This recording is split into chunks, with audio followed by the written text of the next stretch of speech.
and I'm Scholarships Program Director at the Westpac Scholars Trust, and have the absolutely beautiful job of running the Future Leaders Scholarship Program and also the Research Fellowship. So thank you very much for joining us tonight. I would just like to start by acknowledging the traditional custodians of the land on which we're meeting tonight. So for me, that is Ngunnawal country in the ACT.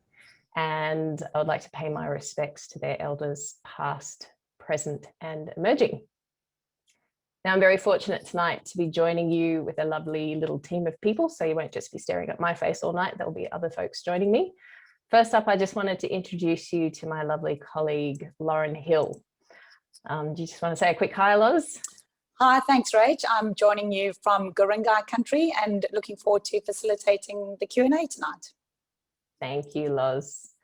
And we are also very fortunate to be hearing from a couple of our future leaders, scholars as well, who have done this before and can talk to you about their experiences. So first up, you can see Jessie on the screen. Jessie, do you want to say hi? Hi everyone, zooming in today from Ngunnawal and Ngambri country. So my name is Jessie, I'm a 2020 future leader, and I am conducting a PhD in sociology at the moment at the ANU on the infant formula parallel importation, also known as Daigou trade between China and Australia.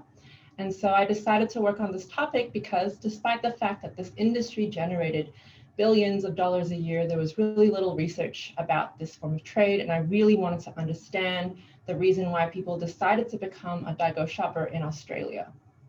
At the time, I felt that this absence of research was really symptomatic of the fact that so much of the discourse between China and Australia focused on these grand political actors and not on the small everyday entanglements and exchanges that were going on.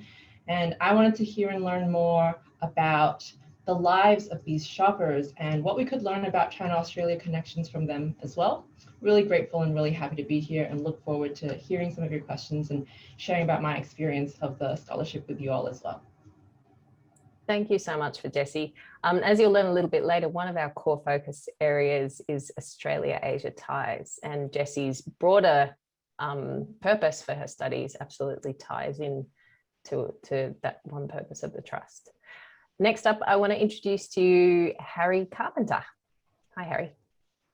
Hi, everyone. Thanks, Rachel. As Rachel said, my name's Harry, and I'm joining you all today from Ghana country. So I'm a 2019 Future Leader Scholar. I'm based at the University of Adelaide, and I'm doing my PhD in cardiovascular mechanics. So to try and help predict when someone's going to have a heart attack. And that's something that's I'm really passionate about after having my own heart problems and a family history of heart attacks. But I really see my research in particular as a stepping stone to really understanding how we can all, as researchers in Australia, do better at translating our research into meaningful outcomes for all Australians.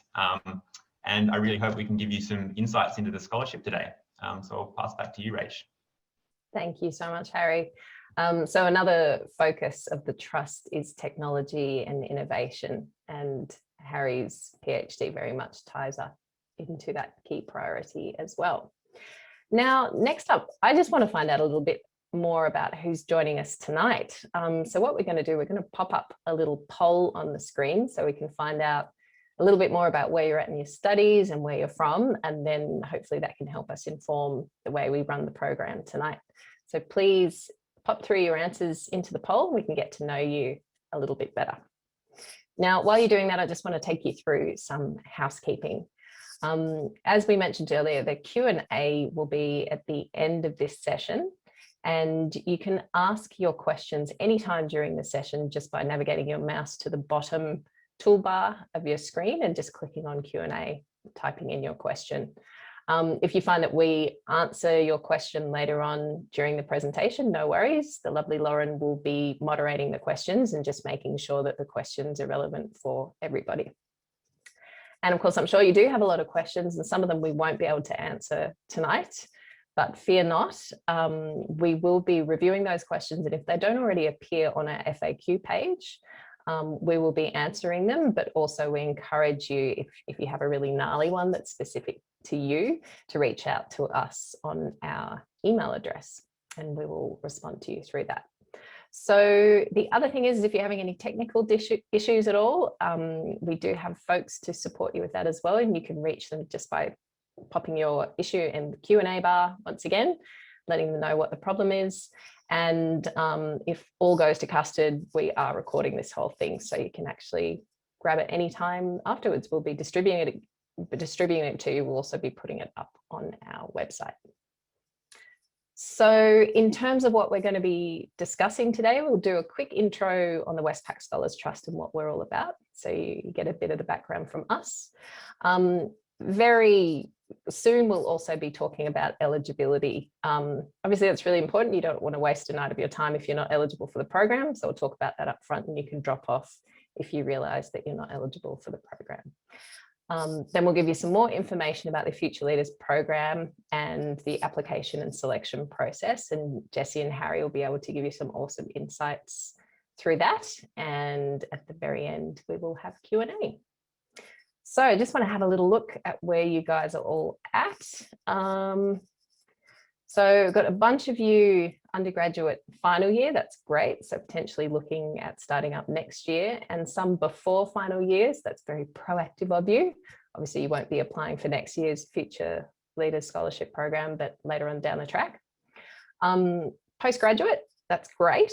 You can enter the Future Leaders program straight from an honours degree, and also if you're doing masters and you want to go into a PhD, that is possible also. If you have completed your tertiary studies within the last 5 years, as in your first bachelor's or undergraduate degree, including an honours degree, if you've done one, that's fantastic. That means that you're eligible. If you completed tertiary studies more than 5 years ago, I can see that someone looks like they have done so. I'm really sorry, but you won't be eligible. We've got pretty strict criteria around that. So you can drop off and go have a glass of wine if you want to. We've got a great spread, people from pretty much everywhere. That's awesome. Interesting going to a number of different unis, and really interesting spread here. So a lot of people doing masters by coursework and also PhD. That's fantastic. All right, well, welcome everyone. Great to have you all here. Okay, so just to tell you a little bit about the Westpac Scholars Trust and what we're all about. Why is a bank funding scholarship programs? Well, we turned 200 in 2017, and the executive team were meeting and thinking, well, how do we really celebrate this in a way that is meaningful for Australia? And the answer was to create this trust that was to fund 100 scholarships a year, every year, forever. And the thinking is, okay, well, what are the core things that are really going to impact Australia and its prosperity in the next 100 years? And the thinking was that we would have 3 core funding priorities. The first of which is technology and innovation, and then positive social change, and Australia-Asia ties. Now, obviously, these are really broad buckets. For example, you could say that sustainability could fall under technology and innovation, or positive social change. There are a huge number of different things that fall under the bucket of Australia-Asia ties, etc., etc. But what this means is that for your studies and your scholarships and your broader vision for what you want to do with it, you need to think about how the long-term impact of what you'll be studying falls in under one of these 3 core priority areas. We have supported over 560 scholars in the last few years, so we've got this wonderful critical mass of alumni, and it's a really thriving and vibrant community that we'll be talking to you about a little bit more later on. And we award 5 different scholarship programs, one of which is obviously the Future Leaders program, which we award 17 each year. So I just wanted to first off cover off the eligibility, because as I mentioned, we don't want to waste your time today if you are not able to apply. So as I mentioned before, your proposed field of study, you have to think sort of really creatively and introspectively about how what you're doing fits into one of the Trust's 3 core priorities. So we're not just about funding academic pursuits, as you may have gathered. We're very much about using this trust and this whole program and the leadership development that we offer through the programs to positively change Australia. Therefore, we're really interested in scholars who have generosity of spirit and who believe in something greater than themselves. So it's really important that you think of what you're doing within those particular criteria. Next up, your university must have world-class capability in your proposed area of study. What does that mean? Well, basically, if you jump on our website, you look at the Future Leaders tab and you scroll down to requirements, you'll see that there is a bit that talks about an ERA table that you can link to that will actually list your particular discipline in the university that you're intending to go to. And it will tell you exactly how it is ranked, and therefore if that is eligible for you to study in for this particular scholarship program. Next up, you need to have completed your undergraduate degree within the last 5 years. So for that, we mean any time from September in 2016. If you completed your first undergraduate degree prior to that, I'm sorry, you won't be eligible. If it includes an honours degree, obviously we mean you need to have completed your honours degree. That's bundled up in terms of the undergraduate program. So no worries if it's after that. Next up, you need to have achieved H1A or H2B or a distinction average or a WAM of 75%. Now, we do get a lot of questions for people who might have achieved a little bit under that. We still encourage you to apply. Not way under that, obviously, because it's a really competitive scholarship program. But if you are getting a bit under that and you have a really great reason, you know, for example, you might have been running your own not-for-profit on the side, you might have had caring responsibilities, you might have had health issues, whatever it is. When you actually go to the application page, you'll see that there's a little text box underneath the bit where you enter your score, your average score, and you have the opportunity to add any comments or anything then. So I still encourage you to apply. The other thing to know is that it is the average of your scores across any degrees that you have done. So say you have done an undergraduate degree, an honours and a master's, we take the average of all of that into account. Next up, you need to be an Australian citizen or have permanent resident status. And finally, you need to be commencing your postgrad study in 2022. You cannot have studied it before. If you have done a master's degree, that's no problem at all. And if you're sort of going on to a PhD, you can commence your PhD in 2022.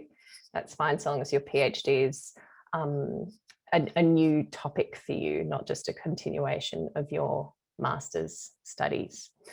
Yeah, so that's pretty much it. Obviously, you need to be interested in studying at one of our partner universities, of which there are 9, and that you see listed here and also on our website. So that's a core eligibility criteria. There are a few other nuances that you will find on our website. So really encourage you to go to our FAQs and also read the funding guidelines to find out more. So that's the nuts and bolts out of the way. Let's talk about what you actually get through this program, and that's the really exciting bit. So it's a really generous program, and it's really exciting to be a part of it because it has such an enormous impact on the people who do it. So we award up to $120,000 over 3 years or up to 3 years of study. And that covers a range of things from living expenses, a bespoke international learning experience that we encourage you to put together, and also the transformative leadership development program. If you're keen to study a PhD and you are going to receive the RTP, that's fine. We actually on top of the RTP will award up to 75% of the amount of the RTP on top of that. So you end up having sort of a livable wage, which is just terrific. We offer an amazing 9-month bespoke leadership development program, and Jesse's going to talk to you about that a little bit more. It's really transformational. It's very exciting to be a part of. And just in terms of the overseas experience, you get to put together in collaboration with your university and any universities or not-for-profits or organisations you find abroad, a 6-month personal learning program towards which you put part of your scholarship money. Now, obviously with COVID happening, who knows what next year is going to look like. We're just basically being really flexible on how that looks. If you have to take a little bit longer to do it, if it has to stretch out slightly beyond your program because of COVID, that's okay. Because we've only got 17 scholars going through the Future Leaders program each year. We're very happy to sort of look at things on a case-by-case basis. And, you know, as you meet crises and challenges along the way, we sort of enjoy helping you through them and finding a solution. When you actually apply and you put your budget together, you'll find that there are really detailed budget guidelines, but don't feel afraid to ask for the full amount of 120K. You don't get extra marks for asking for less. Be imaginative, do some great planning, make sure you put a lot of thinking into that. And finally, and last but definitely not least, you get access to this incredible network of beautiful minds. As I mentioned, we're interested in people who aren't just only smart, but they're also really passionate. They have generosity of spirit. They're from all walks of life. And yeah, the one common denominator is that they really want to create positive change. And that is just such an exciting cohort of people to be within. And Harry's going to talk to you a little bit more about that and his experience of that later on.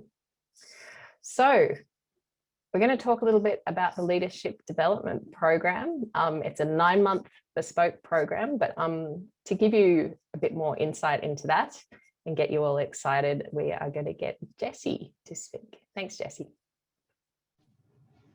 So I was reflecting on what the Leadership Development Program, which I may also use the acronym LDP, if that's all right, to talk about, and thinking about, you know, what did it mean to me, and how have other people I know talked about it. And I really do think the LDP is probably one of the most unique parts of this scholarship.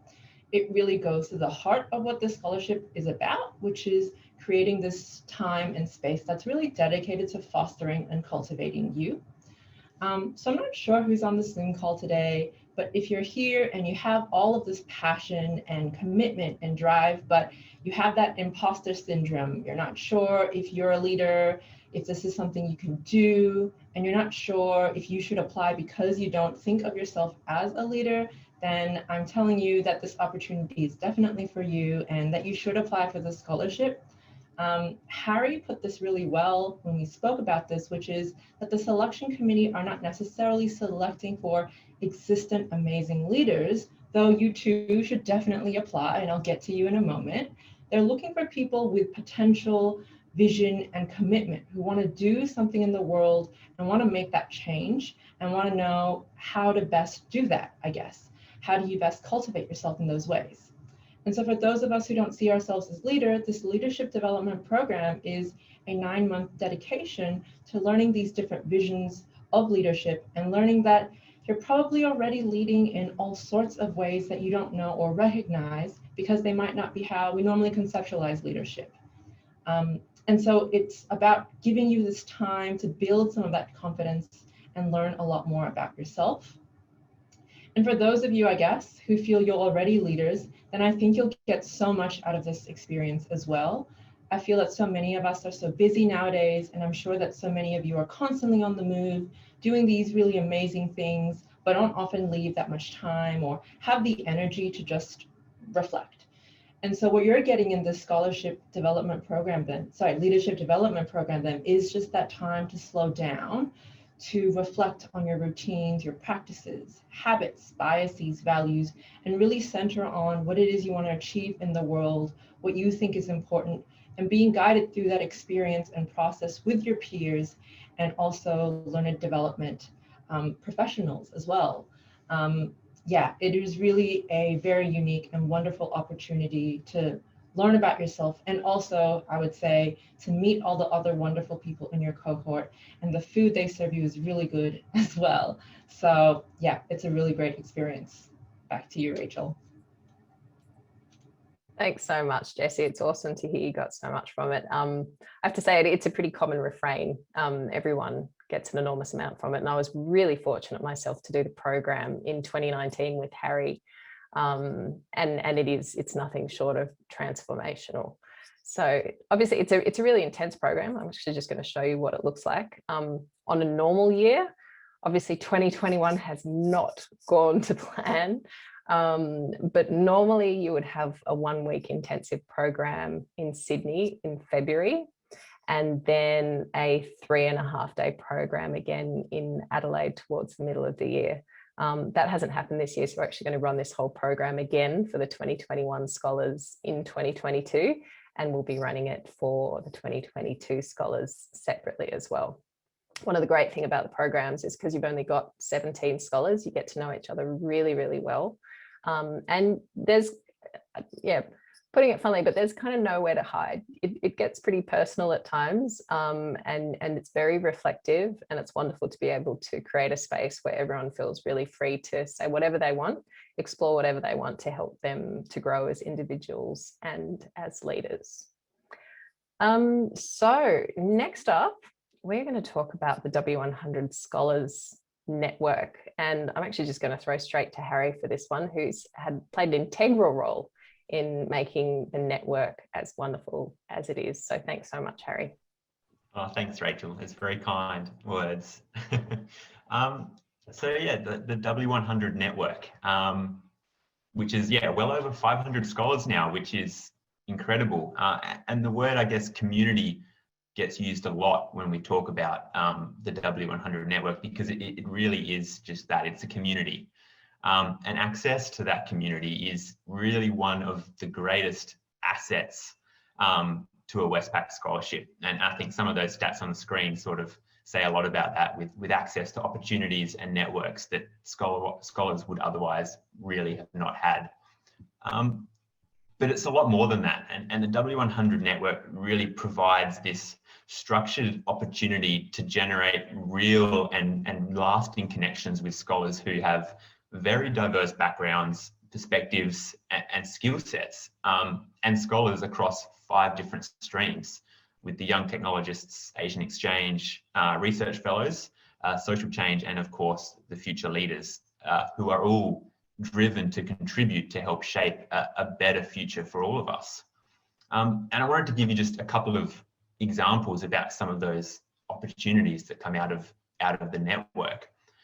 Just last week, we had our national W100 summit, which was online due to everything happening with COVID.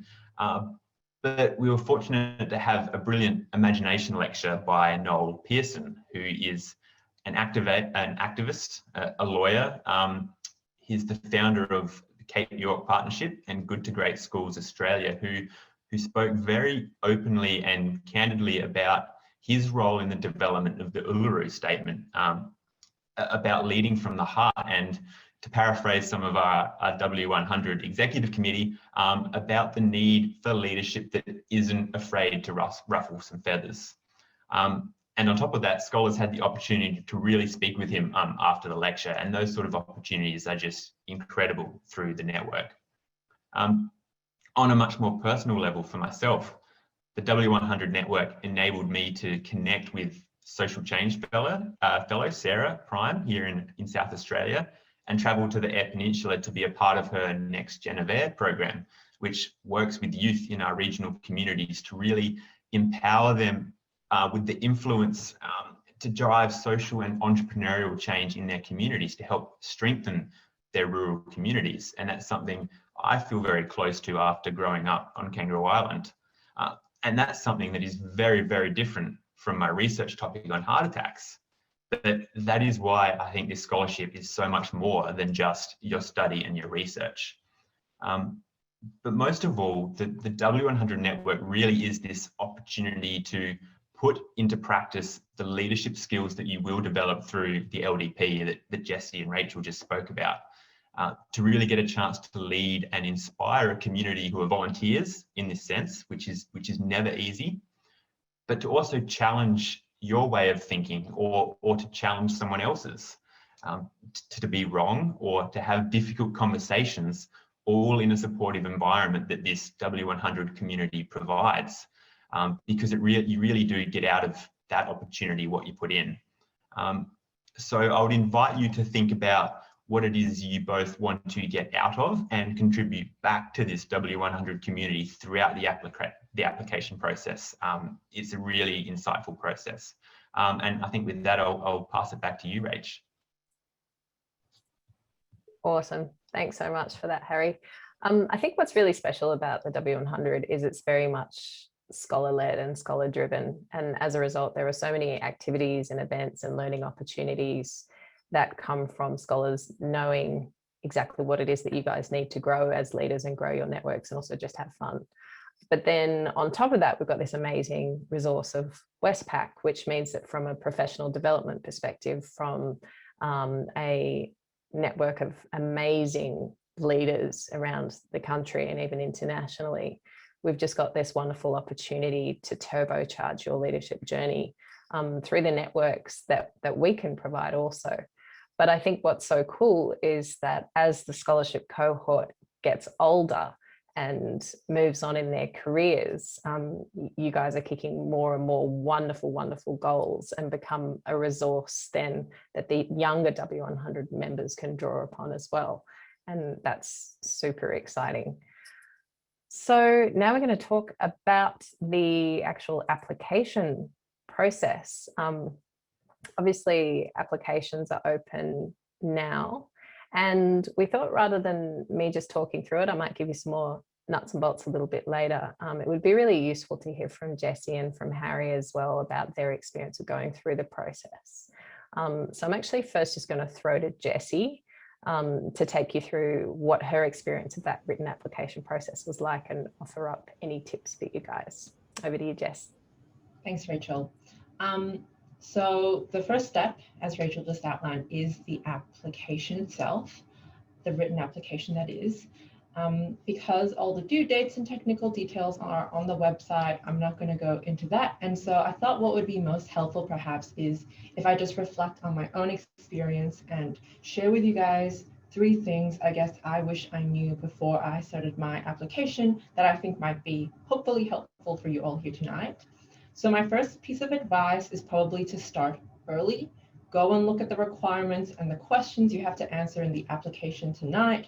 Read through the FAQs, read through the funding guidelines, and write yourself a list of everything you need in order to complete your application and actually put in dates for when you're going to do that. The reason why you'll want to start early is because some of the things in the application are quite time sensitive and may actually end up taking more time than you expect. For example, one of the things you'll need is referees, and sometimes referees can take a while to get back to you. And so my advice is probably even before you apply, even before you finalize your application, or finalize, I guess what I mean by that is even before you start writing physically out your application, give your referees a heads up about the fact that you're thinking of applying and get their approval and let them know what's happening. And that way, when it comes to the actual time when you need that application and you need that referee stuff, then you'll have it all in one place, all ready to go, and you'll feel a lot less stressed as well. The next piece of advice, I guess, is to think deeply. And so I'm sure, like I've already said, many of you here have achieved these really incredible things, and you'll definitely want to list those incredible things that you've achieved. But I sometimes think back to my application process, and I think, from the advice that was given to me and from this journey of hearing about, what is a future leader, I think what's at the heart of the leadership development program and the scholarship, and that I've touched on before, is they're looking for someone who has this vision and commitment. So instead of just listing out everything you achieved, I think it's a really good idea to dig a bit deeper. So think about, why were you drawn to those things that you did in the first place, and think about, what are your values and commitments? How do your research, volunteering work, or work itself point to these values and commitments? And think about how they tie together, how they paint this picture of who you are and what kind of person you are. So I'd really encourage you to be introspective and reflective in preparation for the scholarship, and try to have this come through in your application as well. And I guess my last piece of advice is that know that it's not time wasted. So I think most of you, if not so many of you here, will be feeling really under the pump, whether you're doing honors or you're doing your studies, work, family commitments, all these things. It can feel like the scholarship application is this extra thing you have to do, and you're not sure about whether or not you should do it. And I just want to say that I found writing my scholarship application to actually be really helpful in preparing for my PhD proposal that was due a month after the scholarship application. And I think that, it made me really think about why my project mattered. And I think that really made for a much stronger Westpac application, but also a much stronger PhD application too. So that's my sort of main 3 pieces of advice for you. And so to walk you through some of the next steps, after your application, you may get offered an online assessment, which is a personality assessment. Then after that, you may get immediately shortlisted for the National Assessment Center, or your university may go through another round of interviews as well. So this varies from university to university. And if you have any questions about this, I'm sure Rachel will be able to answer this. And then after that process, then there's the National Assessment Center, and Harry will tell you much more about that process. Over to you, Harry. Thanks, Jessie. Yeah, so the final stop, I guess, on the selection pathway is the National Assessment Centre, or the NAC, as we call it. And COVID permitting, it will be in person in Sydney in December. Now, also, so you will know, there will be another information session closer to that date for the candidates who are progressing to that stage. So I won't go into too much specific details, but I'll just give you a bit more of a general picture, I guess, about the NAC. And the main thing for me was that it's an opportunity for the selection committee to really get to know you. And I'm going to emphasize you here, because that's what it's really about. It's what makes you tick, specifically why you are the way you are and why you are traveling down the path that you are. Because it's not just about your research or your study. Now, depending on COVID, it might be a bit different, but for me, when it was in person, it was a very early start, and it was an all-day experience where you get the chance to really meet other applicants and the entire assessment committee, as well as you have an interview and a group activity where they get to know both you on a more personal level and also how you work with other people. It is the Future Leaders Scholarship after all. You also get a little introduction to the Leadership Development Program, which in itself is an awesome experience. But overall, I won't lie, for me it was very intimidating and scary actually, and I'm sure Jessie could probably attest to that as well, when you walk in there knowing that you've got this full day assessment. But everybody absolutely goes out of their way to make you feel welcome. And for me, leaving the National Assessment Centre, like, I honestly thought that no matter what the outcome was, even if I didn't get the scholarship, like, I walked away from that experience having learned a lot about myself. So a couple of points on how might you prepare for that part of the process. And there's not really any right or wrong answer. I believe every one of you will have your own approach, which is great. You need to do what works for you. But there's 3 pointers, I guess, that I want to share that I believed helped me through the National Assessment Centre. And the first one was using your written application. So Jessie's explained it very well when she said the written application is really a very introspective process. And I know I put a lot of time into that as well. And then at the National Assessment Centre, I really used that as a bit of a blueprint to express who I really am and build on that application to show the things that you can't really show in writing and on paper. The second point, Jesse's already touched on this as well, but it's understanding that leadership is a process. It's not a destination. And this is the reason that the scholarship is called the Future Leaders Scholarship. You don't need to be a leader now. So don't just show your accomplishments and talk up the things that went well. You need to also show what didn't work, why it didn't work, like what moments taught you something and what it is that you learned from them. And last but not least, I think is an important one, is don't be afraid to say that you don't know.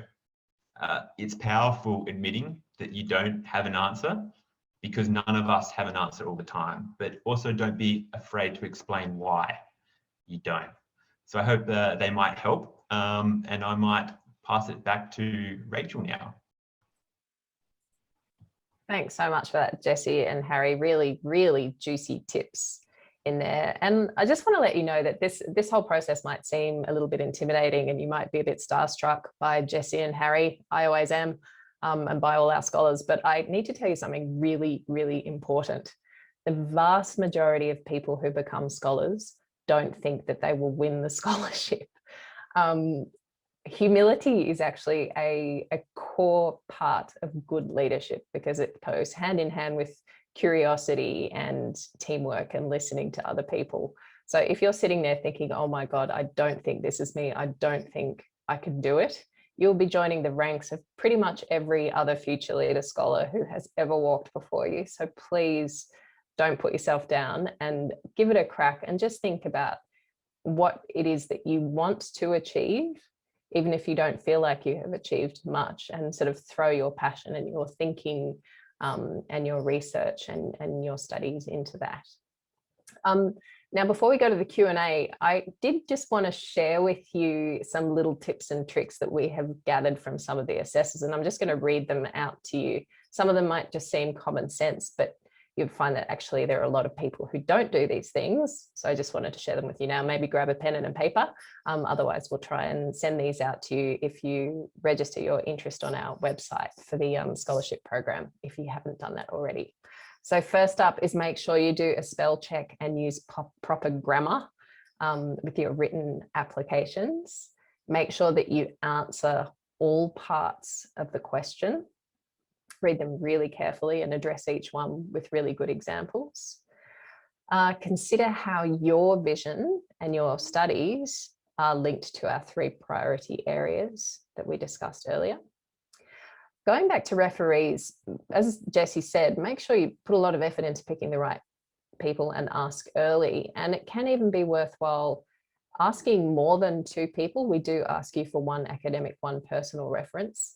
If you get these references back last minute and one of them is sort of 3 sentences and very lackluster, you'll have to go back to the drawing board. So even think about, are there a few people I can ask, and then actually choose the best 2 of them.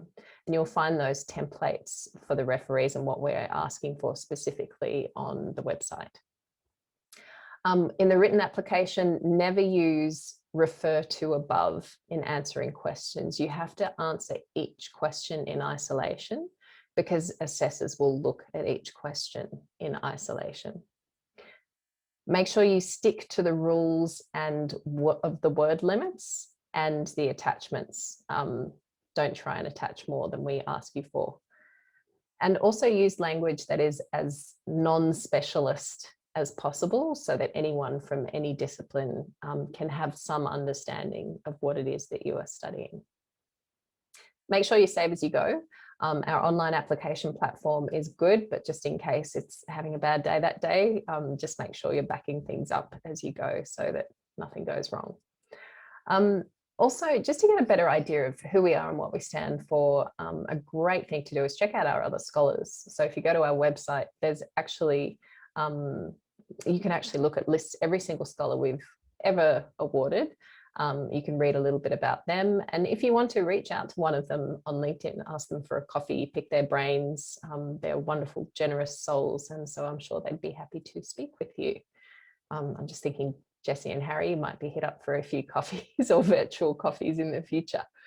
Get started now, as Jessie said, and make sure, and I can't reiterate this enough, just make sure you refer to those FAQs on the website and also our funding priorities.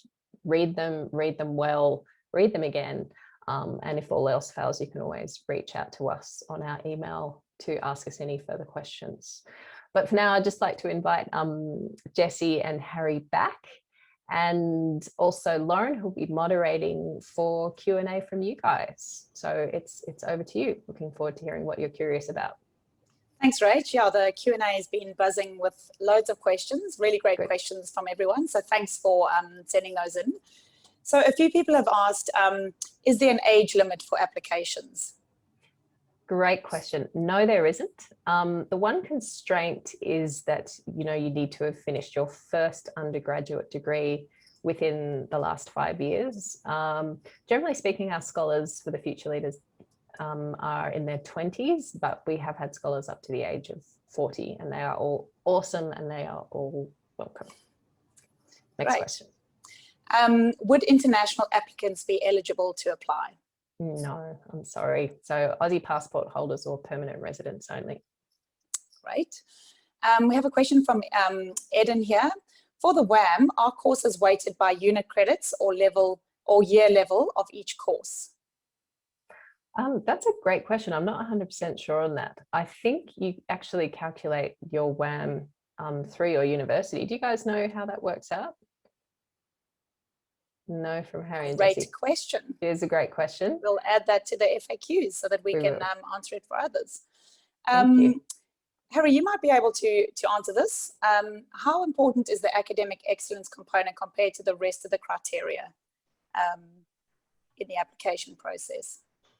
It's a great question. To be honest, I think if you hit the milestones with what you need for your grades, anything above that, sure, is a bonus, but the rest of it is about you. So they want to know what sort of person you are, what drives you, as Rachel said, like what vision you have for your future, and I guess the future of Australia. So as long as you hit those minimum requirements, I would say everything else is more about you than it is about your grades. Great, thank you. Spot on. And I can actually say, sort of having been through the National Assessment Centre, once you get to that stage, they're not looking at your grades, they're looking at who you are. Perfect. So it's a bit of a longer question. Is it possible for Westpac scholars to continue working part-time during their scholarship? This particular person said, I'm interested in studying part-time, a master's by coursework over 2 years and continuing to work part-time. Is that possible? We prefer it to be full-time. So one of the criteria is you have to engage in full-time studies. If it's master's by coursework, I believe that is 3 subjects. And then in order to make sure you have enough time for the LDP and all the reflections that commands, and obviously the 2 residentials that we do, we recommend that you don't work in any sort of serious manner. So if you can hit those 2 criteria, then you'll be okay. Some people still do have jobs, just sort of smaller casual jobs if they need to. Some of them teach, some of them tutor, but very much their focus is on their studies for the duration of the scholarship program. Would you agree, Jessie? Yeah, or Harry? Yeah, being students. Yeah. I was just saying I agree with Rachel on that one. It's a pretty full-on. Especially with the leadership development program in the first year. I do know of some scholars, I think they were PhDs, not masters by coursework, but they were working part-time, but it was also in the field very related to their study. So it was sort of applying what it was they were studying in the workforce as well. So it's possible, but like Rachel suggested, I think it's a lot to take on. Yeah, and just very much echoing what Harry said there, that you also want to be able to give yourself that time, like we've talked about before, to like just really immerse yourself in the leadership development program. And yeah, like people often, not often, but people sometimes do work, but yeah, if you can, giving yourself that time to do that reflection and making yourself that space and structuring it in these ways, I think is really powerful and really helpful as well for your leadership development journey. Great, really good insights. So this is a very topical question and a great one. With the current research climate, research can be paused by COVID restrictions. How does the scholarship support their scholars if their research has to be paused and cannot be completed within the typical 3.5-year timeline? That's a really great question. Very much on a case-by-case basis.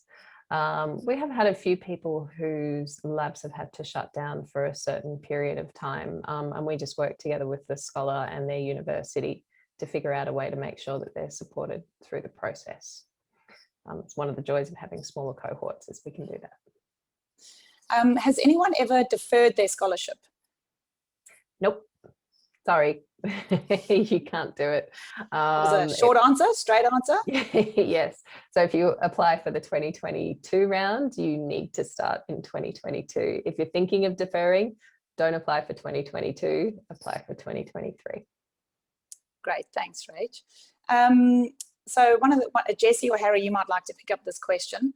Are there any obligations after receiving the scholarship? I'm happy to give that a go. There are the obligations in the sense that you have to complete your leadership development program, but in terms of things otherwise, no. But I think what you find is that once you're in the leadership development program, once you meet your cohort, things will naturally just emerge, that you will find that the joy that other people in the cohort bring you, and just learning about the different really cool stuff that other people are doing, whether that's research-based or social enterprises. I think there's no obligation, but I really do encourage you to get into it and meet and learn about what everyone else is doing. And yeah, it just opens up so much. I don't know. What do you think, Harry? No, I think you've covered everything there, Jessie. Not specific obligations, but the more you put in, the more you will get out of the program. That's the same with the leadership development program, with the W100 network, all of it. So while there isn't any specific things that you need to do, I would completely encourage all of you to just throw yourself into the opportunities, because you will make whatever you put in, you will get out of it. I am going to add one thing that you guys didn't say, but that's because you do it every year without fail. We have an annual scholars survey that we send out, and we ask all the scholars where they're at, what they're working on, how they're enjoying the W100. This is a really important way for us to improve what we offer, the support that we offer you guys. And it's also really critical. We have this beautiful opportunity as a not-for-profit that is funded by Westpac, that we don't have to focus on fundraising. All we have to focus on is making sure that the support we give you guys is better and better every single year. So that's a really critical part of helping us to do that, no matter what stage of the career you're in, because we're behind you, not just for the years of your actual scholarship. We love to support you for the rest of your lives. And that's what we do through the W100. So that means, for example, if we find out from the Scholars Survey that you're doing amazing work at the cutting edge of XYZ technology, we have in the past had a partnership with Guardian newspaper. We write articles about scholars who are doing really interesting things, and we help to promote your work through that. So it's not just about the time that we have with you as scholars, it's actually about supporting you for the rest of your career, which is super exciting. And I'm working in the marketing capacity at the Westpac Scholars Trust. I'm usually the person that contacts the scholars to say, hey, we've got this, hey, we've got that. Do you want to participate in this? Here's an opportunity. So there's no expectation, but there's definitely, like Rachel said, we love to build your profile and help you achieve all of your goals in any way that we can. So another question, in terms of Asia engagement, does this include India? I see a larger focus from previously funded scholars that have not been to India. We would be super excited to have a future leader with a focus on India. Absolutely, it includes India. Great. How detailed does the post-study plan need to be? The post-study plan, as in what you want to do after you've finished, I think it just needs to fall under a broader vision that you have. Obviously, we understand that before you commence your studies, you might not know exactly what it is that you want to do with it. But I think it starts with a desire to change something or contribute to something or move something. It helps if you're a little bit pissed off by that something to help put the fuel to your fire. So no, it doesn't have to be super involved, but you do need to have a bigger vision that goes beyond your study years and why that particular course of study plays into that. Would you guys want to add anything, Harry and Jessie? Yeah, I can add something, Rachel. I agree. I think it's a difficult question because it will be a bit different for everyone too. I know people who have a very clear-cut vision on exactly what they want to do, which is great, and others that they have the vision but they're not sure where that path is going to take them yet. So I think Rachel said it so well. You just need to be specific on what that vision is, like where you want to go, as in not being a place, but the path, the general direction that you're trying to get there. And the same is said for not just the written application, but through the National Assessment Centre too. I know, like myself, I often say I don't know where I'm going yet because it's the truth. I have a general direction, and where that path will wind and take me, I'm not sure. But I know scholars that have been very specific with where they want to be, such as, head of the United Nations in the future. So it can be a wide range.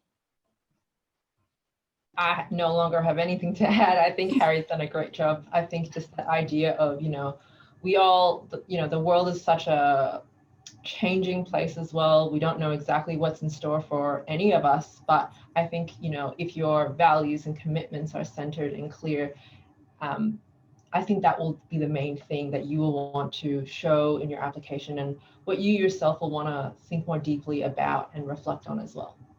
Yeah.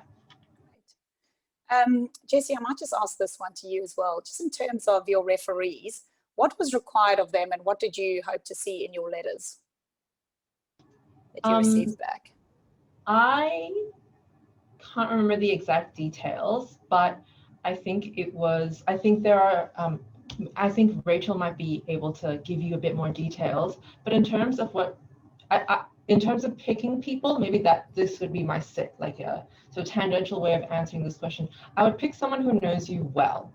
I would pick someone who you've worked with before and who can really speak to the kinds of work that you want to do in the future. And I mean the term work really broadly, and understands why it is that you want to do what you do and the kinds of beliefs and values and commitments and passions that drive you and motivate you as a person. I would pick someone like that and who can really reflect that on the page for you.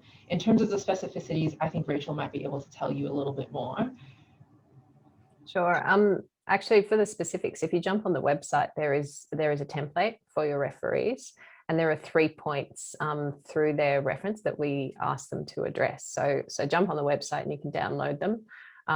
Just from memory, one of them is how well you work with other people, for example, and there's probably one about, perhaps leadership capacity in there as well. So jump on the website. It's not a guessing game. There are very clear instructions about the kind of referee we're after, and you need to have known them for at least 2 years. Great, thanks. Good guidance. Are students who are enrolled in a medicine program eligible for the scholarship? You can't, well, I think you can't be doing an MD from what I understand. If we have had scholars who have done a medical degree and they're going on to do a master's degree of public health to augment that. But if you're just going, if you just have a plan to use the scholarship to go on and study straight medicine through an MD, then you would not be eligible for the program. I think that's on the website. Great. So just a couple more questions before we wrap up. What is each university's involvement in the scholar selection process? That is a great question. So they actually do the shortlisting for us. Jessie mentioned the psychometric testing that you do once your written application is complete and you're deemed to be eligible for the program. We send you out this psychometric testing, and then the university to which you want to go, we actually send them your application and the results of that test, and they get together as a panel and they shortlist scholars from your university. Now, depending on the university, most universities will actually then call you in for an interview that you then have with a panel at that university. There are a couple who don't, and they back themselves in their decision at making enough to make that choice actually from your application itself. And then from those shortlisted scholars that we get from the universities, those are the ones that we bring through to the National Assessment Centre. And that's where the Westpac selected panelists come in and do the selecting from those 34 finalist scholars, which gets whittled down to 17 at the end. Cool, thank you. Can the international experience be an exchange program if the university allows it? Yeah, that's a really great question. So if we're talking about equality, yeah, I believe that it can. I believe that it can if your university approves it. But do you know what? I think I will check up on that just to be absolutely sure, and we'll get back to you through the FAQs. Perfect. Okay, 2 last questions. How are the 100 scholarships distributed over the various different streams? Sure. So we get 2 research fellows who are doing postdoctoral studies. We have 10 social change fellows who are doing incredible work running not-for-profits or social enterprises that are creating wonderful systemic social change. We have 36 Asian exchange scholars who are undergrad students who are going on exchange to Asia, fingers crossed, as of next year. About the same number of young technologists who we actually choose them from year 12, just as they're heading into first year of university. And then we have the 17 future leaders. I hope my maths actually adds up there. Usually there's 1 or 2 extra Asian exchanges at the end, depending on numbers for the other scholarship program. So it's a lovely diverse cohort. So anyone aged from 17 up to in their 50s, you'll find them in the W100, which creates a really lovely diverse cohort. Brilliant. And so our last question tonight, will there be a Westpac Future Leaders Scholarship for 2023 and beyond? Absolutely. Every year. That's Forever. the idea. Forever. Yes, 100 scholarships a year, every year, forever. So that gift that Westpac put into this trust fund, $100 million, is being used to fund this always. So don't stress if you can't apply for next year's, you can apply for 2023. Perfect. So I'm going to call it there on the Q&A. There's still heaps of questions. I think we will put together a document to answer most of the questions that we've received and to share that in the post event communications that we send out. And if you do have specific questions to your circumstances, it's best to email westpacscholars@westpac.com.au and we can respond in that way too, if we haven't answered them in the sheet that we send out in the follow-up email. So over to you, Rach. Thank you so much, Lauren, and massive thanks to you, Jessie, and also Harry for coming and sharing your wonderful insights and experiences with us this evening. And thanks to all of you for joining us. Just to finish up, if you want to follow us, get a little bit more of an understanding about what we're all about, we are at Westpac Scholars, and you can find us on LinkedIn, Twitter, and Instagram. Otherwise, we'll be in touch soon. This is recorded, so if you miss anything, no problems, and we look forward to receiving your applications. Thanks so much.